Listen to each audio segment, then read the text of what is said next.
Have you ever wondered how to reach audiences in an educational way while presenting the concepts and information they need to learn?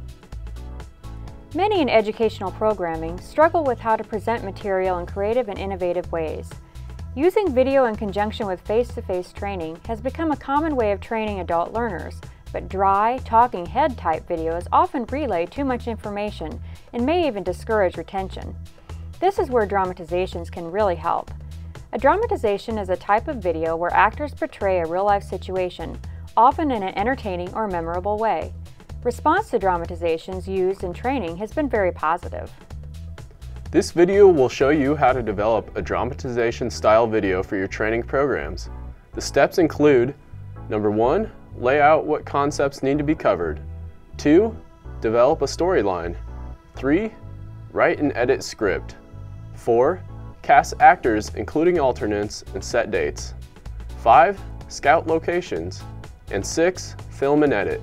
We'll go over each step in detail.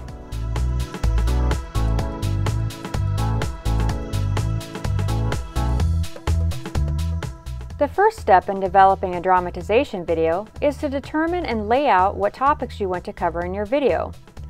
Evaluate if the topic would best be covered by a dramatization or if an interview, talking head, or demonstration format would work better. You may want to begin by brainstorming ideas for an outline and writing notes about topics you want in your video and the video format that would work best to cover that material. Some factors that might help with this include the amount of time you have to complete the project and if all concepts can be covered in the allotted time. Creating a dramatization is more time-consuming than more traditional approaches, so you'll need to allow for more preparation time.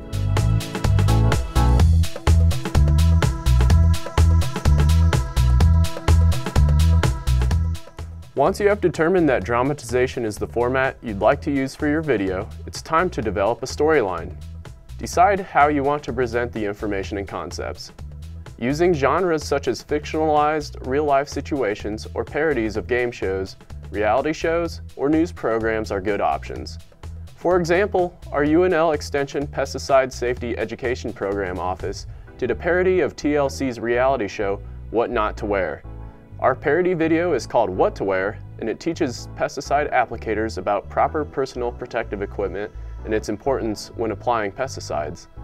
We were able to turn a relatively dry topic into a fun-to-watch educational video.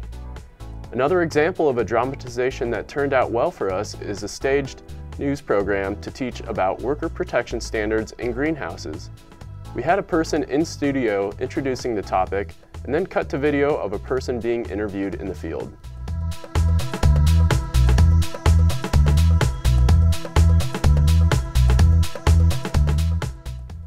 After deciding on your story, format, and genre, it's time to write the first draft of the script.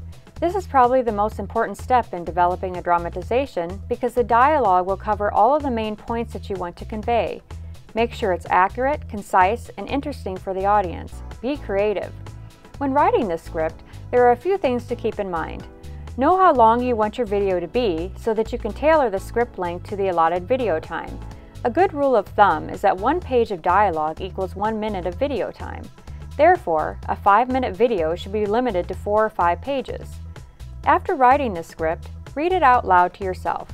If it sounds stiff and stilted, or like a lecture, rework it so that it sounds more conversational. In addition to actual dialogue, the script should include your cast of characters and character action information, such as cut to Felix wearing a respirator. The setting information, for example, interior or exterior, also should be included to set the tone and give directions for how and where the scene should be filmed. Once you have finished writing your script, have others read it over and note the comments and suggestions. Especially ask for suggestions about how to strengthen lines or shorten the overall length. Written dialogue often sounds different than the way it appears on paper, so adjust the script whenever it's appropriate. The important thing is to have a dramatization that is easy to understand, successfully gets the message across, and leaves an impression on the audience.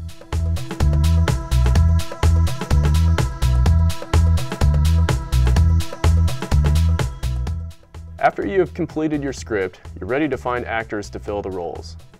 Casting can be one of the most important parts of any dramatization because you want actors who can portray your characters the way you want and who are able to convey the information effectively.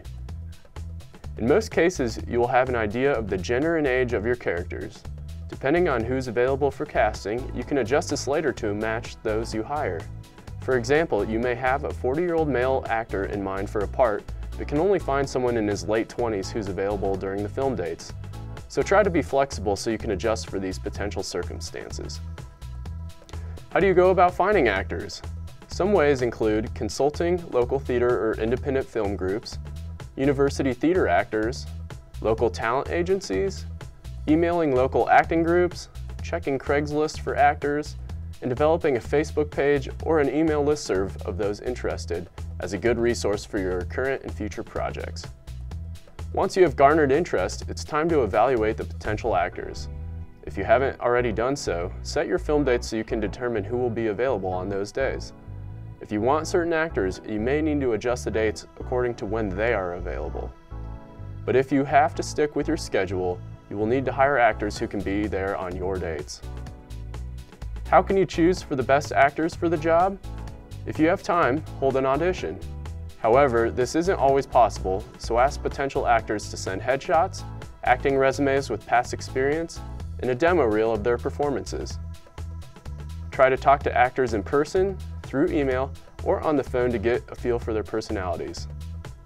When you hire your cast, be sure to include extras and possible alternates in case someone gets sick or cannot be there at the last minute. One thing that works is to fill roles that have only a few lines with someone from your own office, such as yourself or a coworker. Also, keep budget in mind. If your budget does not allow you to pay the actors, be upfront and tell the actors. Many local actors like to act for experience and to build their resumes, but they need to know whether or not they will be paid before they take the job.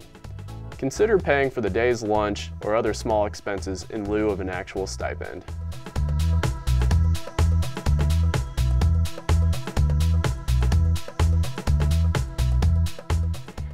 After you finalize the script and cast your actors, scout locations that will fit your scenes. In many cases, you may wish to use local businesses, campus or extension offices, co-ops, parks, a colleague's or actor's home, or any other places that are convenient for the cast and crew. In some cases, you may have a specific location in mind that requires travel for those involved. In all cases, provide clear directions to the location prior to filming day and think about reimbursing the cast and crew for vehicle mileage. When you have found locations that are suitable, work with the people in charge of these locations to set up filming.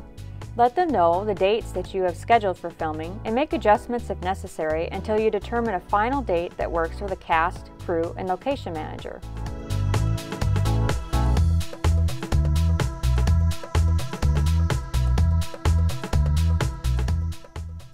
You've done all your prep work and now it's film day. Your focus during this time is to make sure that everything is organized and runs smoothly during the shoot. Don't forget to bring extra copies of the script in case the actors forget theirs. When you arrive at the location, let the location manager know you're there. You will have many people on set, including actors, videographers, and location managers, as well as yourself or others who were involved in the creation of the dramatization. Allow some time for equipment to be set up while talking with and organizing your actors. Have your script ready for scenes at that location and have actors run through a practice session. Listen for and fix any dialogue that sounds awkward. Once the actors are comfortable, have the videographer film several takes of the scene from different angles to allow for selection and editing later. You may want to take photographs during the shoot to document it and use later in educational presentations, social media, or promotions for your video. You may be required by your institution to have actors fill out release forms in order to use their photos. You may need 1 to 2 days for filming, depending on the length of the video and the number of locations. Filming will likely be done out of sequence to the script, so you may want to check off scenes on your script as they are filmed. Once filming is complete, it's time to edit. The editing process will probably take the longest of any part of the process due to non-sequential footage and the number of takes. You might be asking yourself if you should do the filming and editing yourself or hire a professional video production crew. Great question! Let's discuss the distinct advantages and disadvantages of each method. If you decide to do it yourself, you will be in complete control over the whole process, from start to finish. Doing it yourself also allows for more flexibility in dates and times you can film, since you won't have to consider a cameraman's schedule for filming. However, you need to buy, borrow, or rent your own equipment in order to accomplish this. At the very least, you will need a handheld video camera, many of which can be fairly inexpensive. You will need editing software for your computer to work on the footage later. You may also need a camera tripod, microphones, and lights. Keep in mind that with the do-it-yourself approach, a lot of your time will be spent filming and editing the video, and most likely the overall quality of the video will be lower than if you were to go with a professional video production service. If, on the other hand, you hire a videographer to film, you are relieved of the filming and editing process, which allows you to focus more on script writing, casting, and making sure everything goes according to plan. After the filming is done, you can wait for the edited version to come out for your review rather than spending time editing it yourself. Production services usually use more expensive equipment, so your final product will be a high-quality video with smooth edits and transitions and background music. The biggest disadvantage to hiring a professional service is the cost, so compare the professional price with the price you would pay for the do-it-yourself equipment. Also, scheduling will be more complicated since the videographer's schedule will have to be considered when setting film dates. Either way, your top priority is having an enjoyable and effective video to share with your audiences. We've just discussed how to develop a dramatization video and hope you have found the step-by-step process informative. Dramatizations can be an excellent change from other types of training videos you may have used before. They offer an alternative way to teach educational concepts to your audience in an interesting and creative way. To view the dramatizations developed by the University of Nebraska-Lincoln Extension Pesticide Safety Education Program, visit the UNL Extension PSEP YouTube channel.